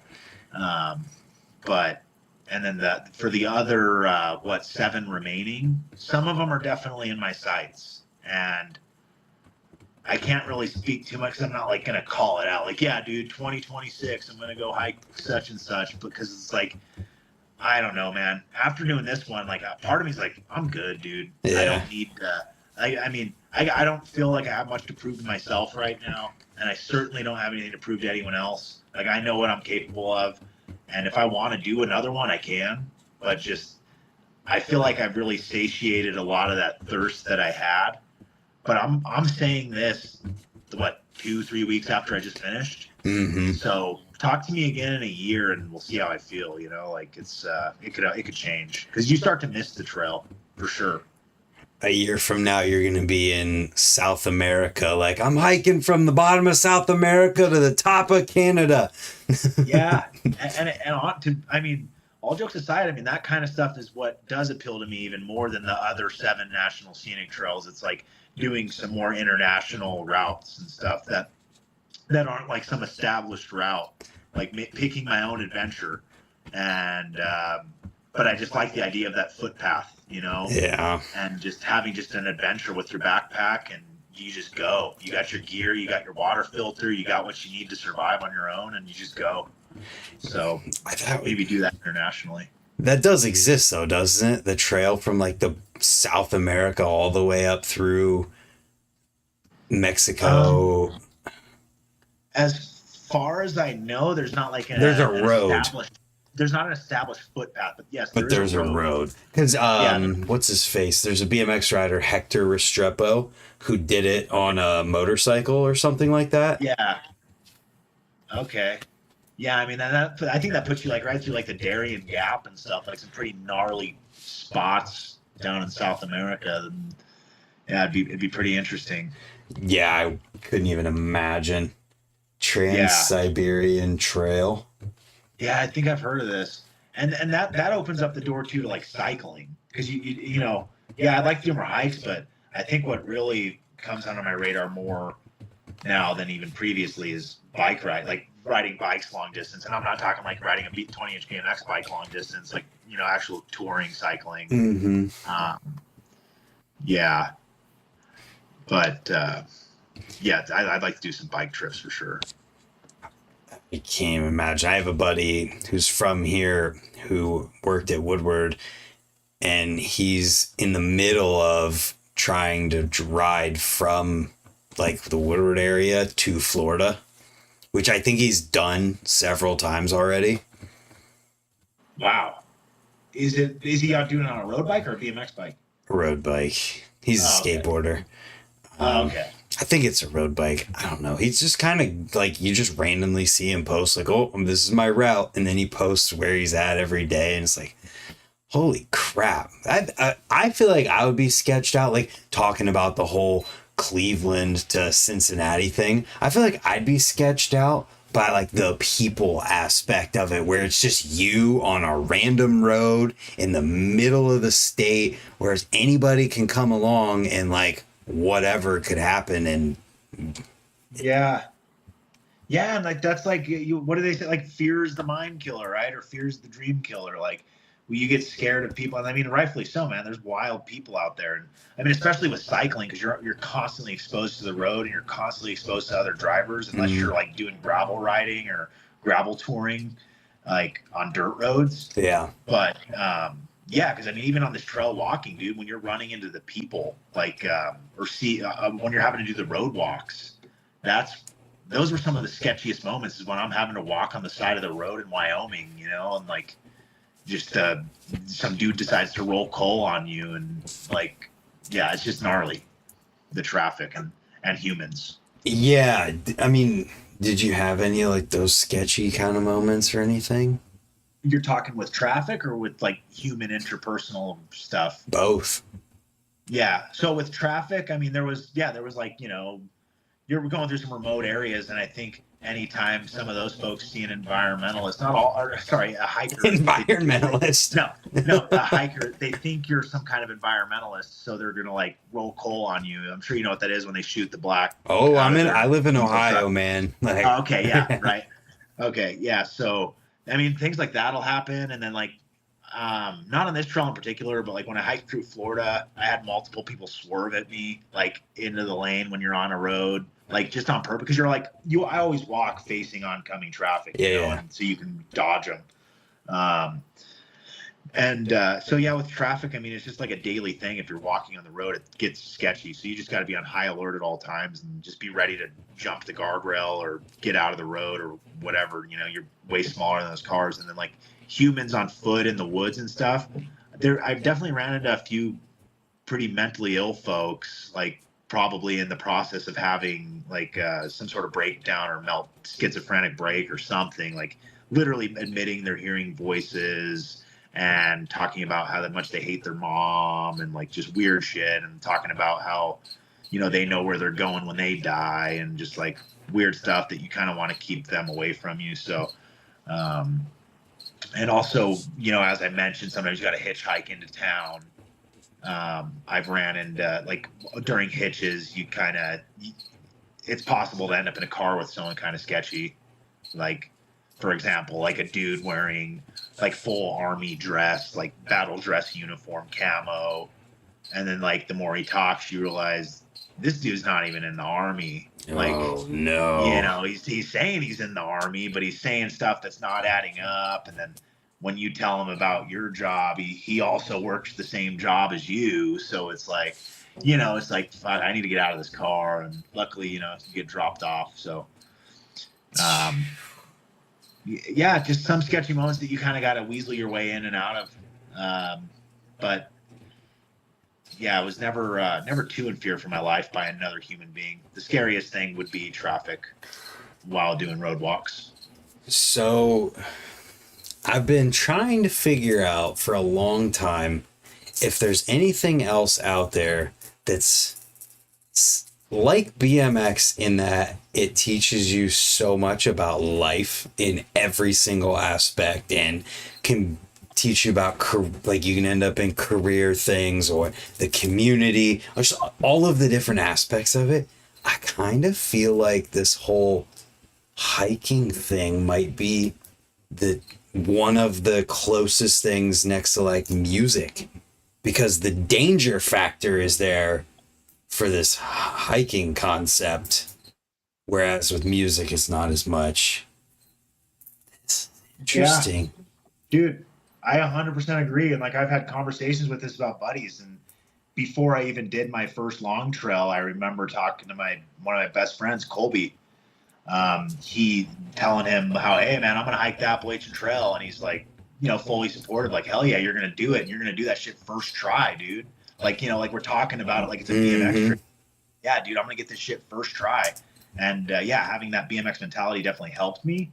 But also, I feel like doing the hiking even gave me more tools to be a better BMX rider. It's like it teaches you a lot of the same stuff BMX does. You're absolutely right. Like, the perseverance, not giving up, like just keeping your head down and keep going. Like, you're not going to learn bar spins unless you sit there and jam your fingers in the parking lot for 12 hours for a year of your life. I mean, unless you're naturally gifted or something. Like, a lot of these kids that seem to learn bar spins in like a day. But yeah, it's very comparable. And the danger factor, yeah, it's absolutely there. Like, especially when you're hiking in like snow and things like that. Like, you got to commit to sending some things sometimes, like sliding on your ass down a hill. It's called glissading. Like, sometimes you got to do that in order to get down the mountain safely. And like, the only way to stop, you got to carry an ice axe, and you got to have the skills to use an ice axe to stop your slide so you don't fall off the face of the earth, basically. Like, so yeah, there is a lot of risk. And I think BMX helped me with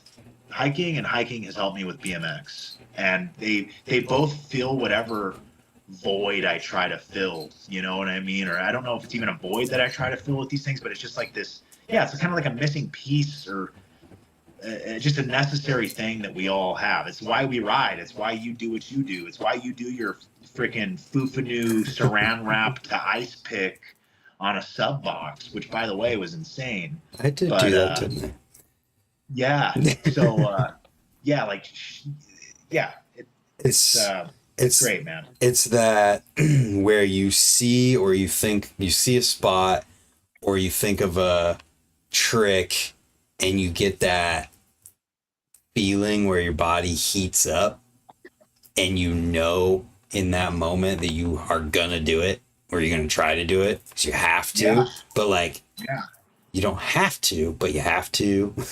No, yeah, you don't have to, and it's also arbitrary in a way. Like with BMX and with hiking, unless you're like riding for Red Bull and they're sending you up in a hot air balloon and you're getting like a big check or something, like it's really for yourself. Mm-hmm. And like, I would have hiked the trail just the same had it not been on social media, and had anyone not known about it.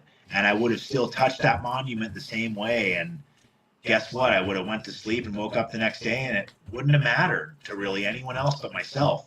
Just as it really doesn't matter to anyone else but myself if I land the handrail, yeah, or like, yeah, it's kind of like, it's almost unexplainable unless you do it, which I'm sure any of the folks who listen are BMX riders, so they get it. And I'm sure there's some hikers that'll probably listen in. And yeah, it's a blessing to be able to find something like this though, man. And I'm lucky. I found BMX when I was like, what, 6 years old or 5 years old. My older brother was rode. So like, Nice.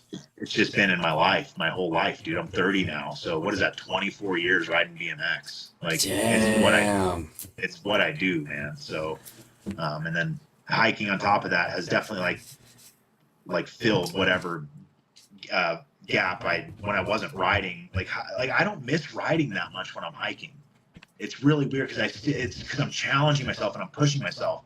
But admittedly, I'll get to a town and like see a skate park and I'm like, oh, I just want to ride. I just want to do a double peg on that quarter pipe so bad, you know? Yeah, it seems like it's scratching the same itch until you're in the moment hiking and see a skate park and you're like, okay, need a bike. Where is it?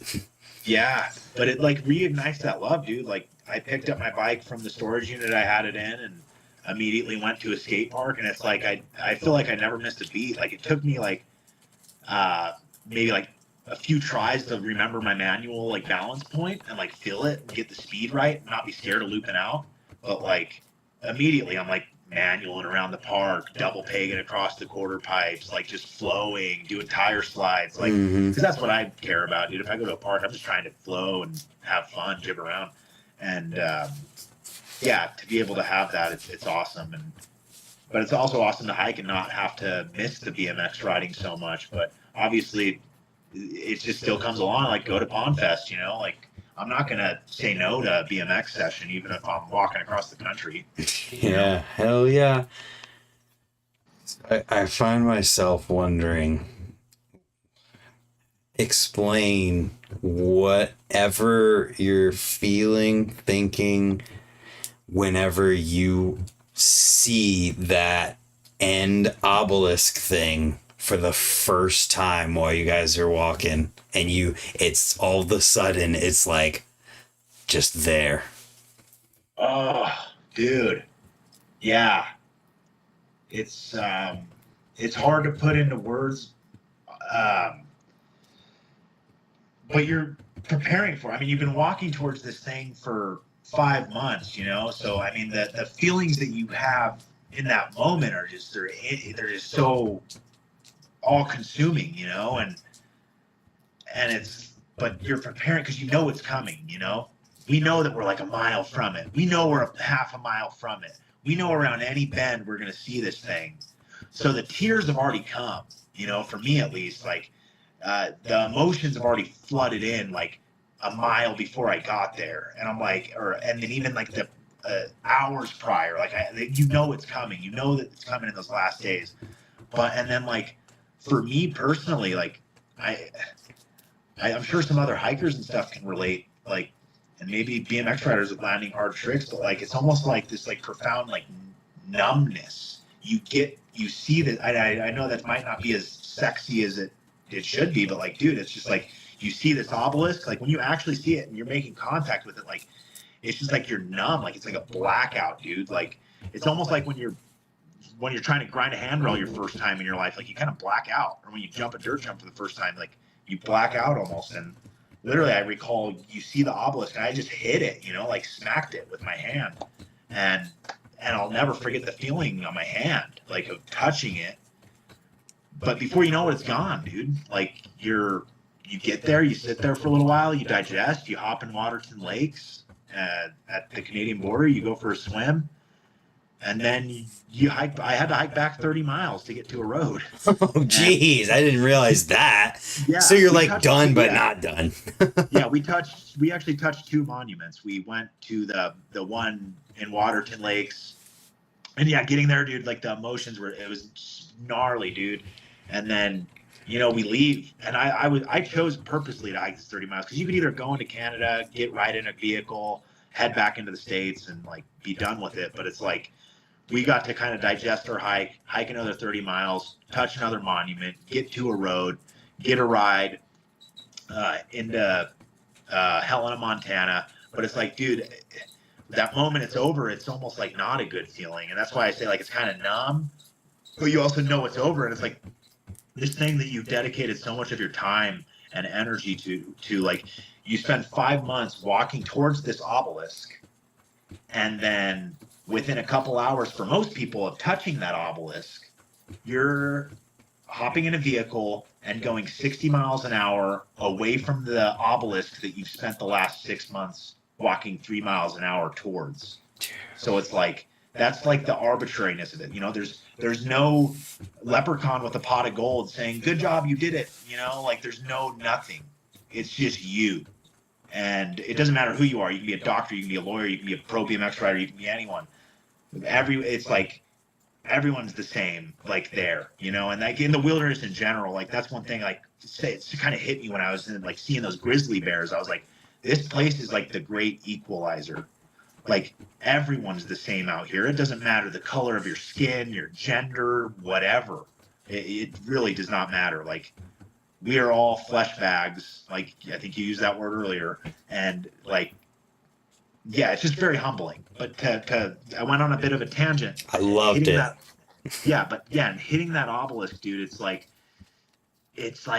it was numbness for me, dude. And I hate to admit it because I would love to say like, oh my God, I just felt such a sense of accomplishment. And I felt so good about everything I've done. You know, I'm finally a triple crowner. I'm one of 693 people to ever achieve this. It's so great. But like, no, dude, it was like, damn, it's over. That sucks. Like, but also like, thank God it's over. I want to eat some real food and drink some probiotics and like get my gut back in check, you know, because we've been eating top ramen for the past 6 months. It's like, it's so many emotions that you've been processing the whole time that the moment you do touch that obelisk, for me, yeah, like that's really the only way I can put it. It's like almost like this numbness, like, and you almost try to feel something.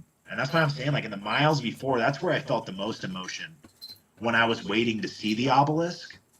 Because you're kind of winding around this lake, and I knew it was going to come around any one of these corners, and that's when I started feeling emotion.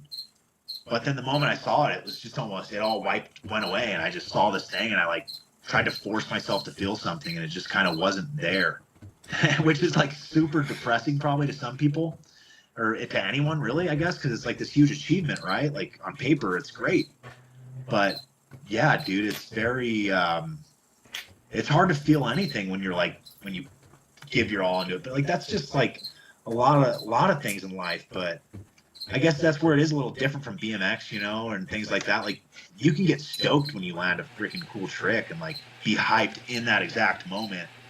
But with the long distance hike, it's such this long process that like the conclusion of the hike isn't really at that obelisk. My hike's probably going to be over a couple months from now in my mind. And really, it's almost never over, because even I've learned from these past hikes, like I leave a piece of myself on every single one of these trails. Like I'm still on the Appalachian Trail. I'm still that 21-year-old kid on the Appalachian Trail with no clue what I was doing. And I'm still that kid on the PCT, scared for my life in the Sierra Nevada range. Like I'm still out there. Like I feel myself. I can put myself right there, dude. Like it's like visceral, dude. I get chills thinking about it. I'm still at the monument. I'm still at the obelisk. I can feel it. I can feel it in my hand where I smacked the damn thing. Like it's, you know, you never leave the trail. Like, and so the obelisk, it's almost insignificant. It's just like the end of this arbitrary endeavor that you've had for so long. But it just kind of signifies like the next step. And it's like, you don't want the next step to be going 60 miles an hour away from it, but that's what's going to happen. You got to accept it, and life goes on. You know, you did it, you pulled it. Now move on and do something else. Like, so what's that thing where the guy's talking where he's like, the man who will travel the furthest is the one who loves the walk more than the destination. And to me, this is where this is different than BMX or any other thing, in that you start it with this destination in mind, but it instantly switches from being about the destination to being about the entire route to get there. And so when it's over, it's like, oh, like it was never about the destination. It was about the journey to get there. Whereas in BMX, we could never just be satisfied attempting tricks our entire lives riding if we never landed a single one. Like, that's not how it works. So it's like the same but completely different at the same time. Yeah, dude, 100% picking up what you're putting down, because yeah, like you want to land the bar spin, but you kind of don't want, like, you of course want to be successful in a hike, right? But yeah, you don't want it to end, man, because it is the journey. It's not about the destination. Yeah. Of course, there's like a big endorphin dump, a big high. Like, it's cool, you pulled it, you finished the hike. But yeah, dude, it means the journey's over, and like it becomes more than like this athletic endeavor. Like it's like, yeah, you can run a marathon and probably be stoked on that. That's like a 1-day thing, like 26 miles. Boom, I did it, dude, badass. But like when it's a 6-month thing, it's more than just like trying this thing. It's a lifestyle. It's your entire life for 6 months. You become this dirty, grimy piece of hiker trash, which is it's a term of endearment that we use with each other. Like, we are this hiker trash that is moving towards this obelisk or this monument or whatever it may be. And it's not about that monument, though. It's about the community that you find within it, and the yourself that you find while you're doing it. And yeah, the journey all within. It's like, there is point A to point B. There can be a bit of a celebration, but yeah, dude, it's not the sweet celebration of, landing that handrail. It's like, it's the grinding down the handrail that's the sick part for the hike. You know what I mean? Mm-hmm. It doesn't, like the finishing it isn't the most satisfying thing. The most satisfying thing is what you take with you, and like the memories and things like that, and the knowledge or whatever, the wisdom or whatever you want to call it. Like, you learn a lot about yourself, and it's a lot of time away, Yeah, I mean, what's the thing that you hear people say too is like, if you want to find out if you and another person are truly compatible, drive across the country with them. Well, I can't even imagine walking across the entire country with someone. Like, that would not be possible with someone who you're not compatible with. It would just, you'd leave them somewhere along the way. Yeah, I completely agree. And it's like, that is what's wild. And you're saying, and it almost feels impossible, but it's like, I just did it, dude. I mean, that's some ride or die stuff, man. She pulled it off. Hell yeah. She was with me all along the way. Yeah, it's like, it's pretty awesome, man. And, it's absolutely a relationship accelerator, like you'll find out real quick if this person, you're compatible with this person or not. And yeah, and it certainly tested us as individuals and as a couple, hiking out there with Sydney, like, but we pulled it off. And yeah, sharing it with someone was wild, man. Like, sharing the hike with someone, because I feel like we're both very independent, and so we were able to give each other space. I mean, as much space as you can. We're sharing a 2-person tent the whole time. Yeah. But like, yeah, we would sometimes be miles apart from each other, especially when we're not in grizzly country and stuff. We wouldn't see each other for hours sometimes. Oh, wow. But yeah, like, we're not right on each other's ass the whole time. But there are days. Yeah. There are days though that we're like completely together all day, especially probably the last 2 months, which is a long time, I guess. Like, we were pretty much, nuts to butts, just hiking together. But yeah, yeah, how could we not work? I mean, if you get through a thru hike with your significant other, you can probably get through most things. I would think.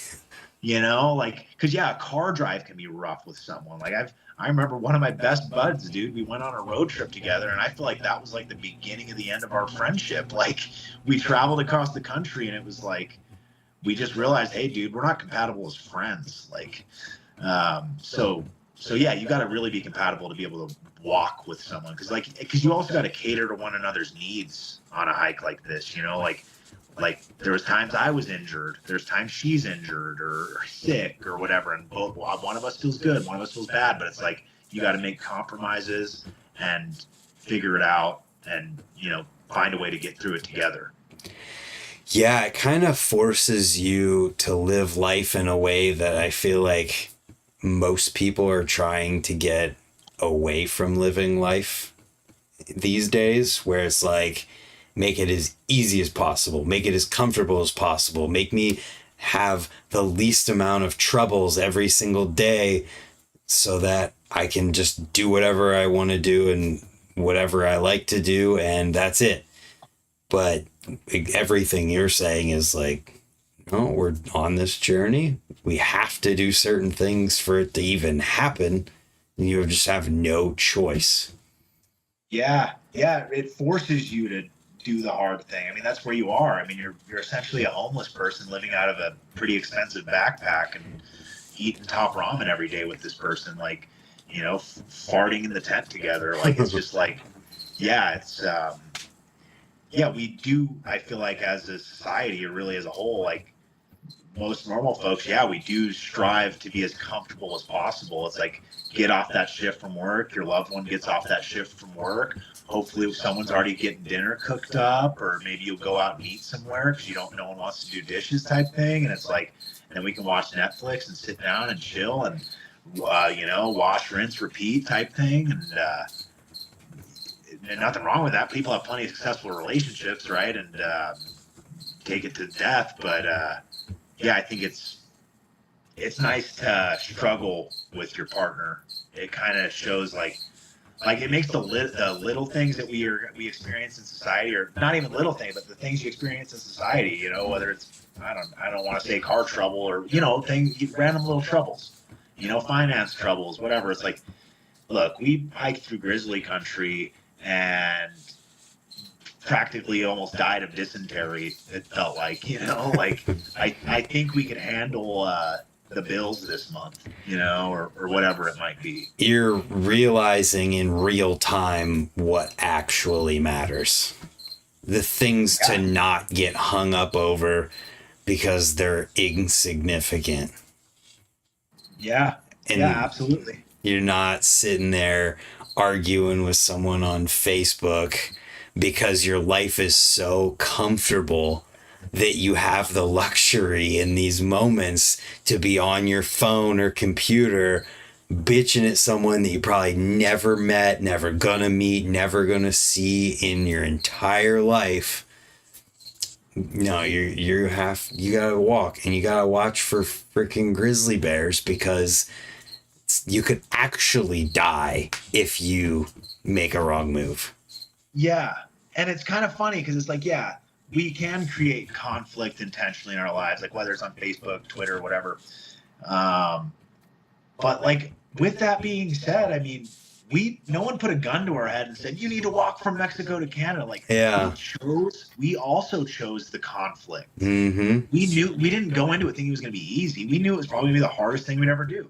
We knew that there's a good chance we could probably break up on trail. Like, it's gonna accelerate our relationship and test us, whether it's just gonna test us completely, and as individuals and as a partnership.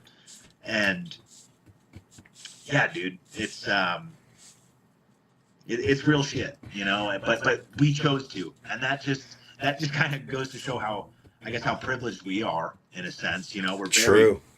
Yeah, we're privileged. Like, we get to choose to do that. Like, I got to take time off work and save up a bunch of money and stay in hotels every week or every other week, whatever it was, and go on an awesome hike. But at the same time, I think a luxury vacation to Hawaii or something might have been a little more chill. But I don't think it would have, pushed us as much as people. Yeah, and you think about, too, there's people whose everyday life is where they don't have the luxuries of being able to argue with someone on Facebook because they're figuring out how they're getting their next meal. Yeah. Yep. Absolutely, dude. And like right here, and I'm sitting in Arizona right now. And like, I'm sure there's someone down the street that is the same way. They don't know where they're not to get their next meal, and in every town, everywhere, every city, every country, there's people struggling. So like, we're very lucky to be here as Americans, like working, to be able to take a bunch of time off, to be able to afford taking Uh-huh. time. We worked for it. Nothing was handed to either of us for this hike, and it was very much up to us to do. But yeah, I'm just so grateful that I'm in a spot in life that, yeah, dude, I'll take 8 months off work and go travel around the country, go on this long hike, and like, now it's like, shit, I still got time off work. I'm gonna go hit up skate parks. I'm gonna go have a good time. Like, why not? Hell yeah. Yeah, Yeah. that's what's next on the agenda. As of yet, yeah. So, next, first we got to make a stop in New Mexico. So when I said that we hiked the whole thing together, there's a little tiny piece when Sydney was dealing with shin splints she had to miss. But in the commitment that we have, she's got to finish that piece. Oh, So there's a little wow. chunk. Yeah, yeah. So we're making our way back to New Mexico right now. We'll probably be in New Mexico tomorrow, close to Cuba, New Mexico. There's a little chunk she's got to make up, and then like a little tiny piece in the Gila National Forest she's got to make up because her shin splints were just so bad that there was no walking, and she had to get out of there type of stuff. And it was like it would have been too big of a time constraint to wait. And either way, long story short, we're going back to New Mexico, and after we're done with that, dude, the plan was to go to North Carolina to visit my sister, but as Damn you know, it. the hurricane hit. Yeah, so we were gonna go out there. I was planning on hitting like the East Coast and just hitting parks and stuff, but that plan kind of changed. So we'll kind of see. But either way, yeah, it's gonna be kind of a America skate park tour, I think. Do some street riding, just kind of adventure, and then also like hit some national forests, go camping in my van. I got a little van with a bed in it and stuff. So. Um, yeah, the plan is just to kind of travel and then get back up to Northern California, which is where our home base is at. Okay. And yeah, and that's we'll get back up there by the holidays, like Thanksgiving time, and then it's shortly after that it'll be back to work and start stacking up for that next adventure or whatever that may be. Well, if you find yourself cruising through, we can ride Rays. Because if you've never been to Rays, I haven't, and I've always wanted to go, dude. and they just keep making it better. I was there last night. There's more to ride.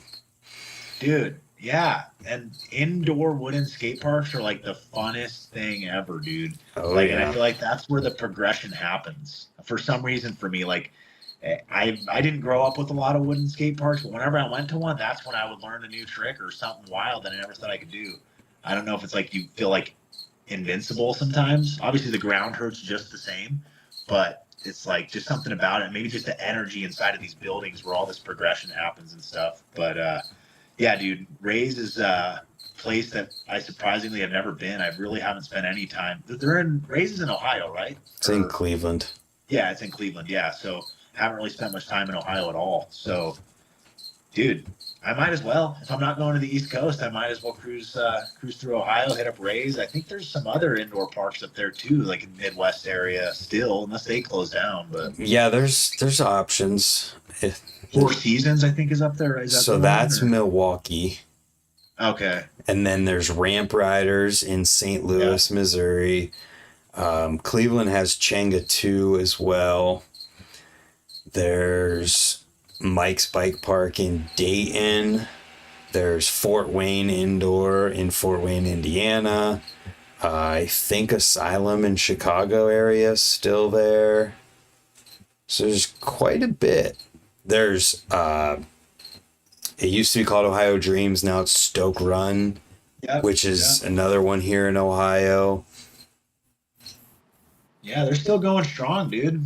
I mean, and especially Rays, like, and just parks, like some of those ones that have been around for a while. It's just kind of like, yeah, knock on wood, but I've seen a lot close. And we all have, obviously, duh. Mhm. Like as a little kid, I grew up in upstate New York, and we had the park in Binghamton, the East Coast Terminal, and I only got to experience it like once. And then there were some other smaller skate parks a little further south where I was, and all those are long gone. So to see scenes still like thriving with Yeah. these indoor parks, it's kind of awesome. And like to see videos coming out of them, like the freaking that you put out an S&M Fit video recently that had a lot of indoor park footage. Mm-hmm. It just yeah, it's really impressive to see the parks are still going. So, dude, I might as well head to the Midwest. I don't really spend any time out there. And then we are talking about like North Dakota. It's like, let's go check out we've never seen Mount Rushmore. Let's go see Mount Rushmore. Yeah. You know? Yeah, might as well, right? Might as well, dude. All I have is time. Money might start getting a little tight soon, but yeah, might as well do it while I can. If you do plan that out or find yourself, let me know. Yeah, I'll hit you up. I'll hit you up if I end up doing that. That'd be fun. Yeah, I'd definitely be stoked to get a sesh with you because we talked way more in our experience of knowing each other about not riding. How wild is that? Yeah, but riding was what brought us together, but it's that's what's cool, man. It's like, yeah, it's just worlds colliding. And BMX has always done that, dude, in the weirdest ways. Like some of the best friends I have I've met through BMX, but we don't even really talk about BMX. And some of us haven't ridden in years together. Some of us still ride, but like ride together. But yeah, dude, it's cool how BMX really has just brings folks together. So yeah, it'd be cool to actually ride with Brant Moore. Ah, that guy. I heard all he did was ice pistols. Yeah. No, I don't know, dude. Yeah, and I feel like we're pretty polar opposite in a lot of the bike ride. Like your brakes. I don't think you have 2 pegs, I think. Not 4. Okay, so we're pretty more similar than I thought then, I guess. But just the foo-fanoos and shit. And I have to reiterate, dude, foo-fanoo, saran wrap to ice pick. That didn't I watched that clip like 6 times. I had to keep rewinding, and I'm like, what the fuck? How is he doing that, dude? So maybe maybe you can teach me to foo-fanoo saran wrap ice pick and at Ray's. I could almost bet that I could teach you how to foof saran wrap. Really? I think so. Yeah, I mean I can foof, not that good, but I don't run brakes. So I'd have to get some dialed brakes on. If you're physically capable of doing a saran wrap, then you could do a foof saran wrap. Yeah, the flexibility there, dude. I mean, after all this walking, my hips are a little tight, so we'll see. Dude, I can't even imagine that. It's like I just think back to a time when I went ice fishing after it snowed, a foot of snow, and then ice rained. And it was like an inch of ice on top of the foot of snow. And we walked 2 miles into the woods where you step in, it breaks under your feet. Then you have to lift it out and take every step like that for 2 miles. Dude, I couldn't even walk the next day. Yeah, that's post-holing, dude. I've done that for many miles. Like, let alone walking from Mexico to Canada. You're a superhero. Like, legitimately.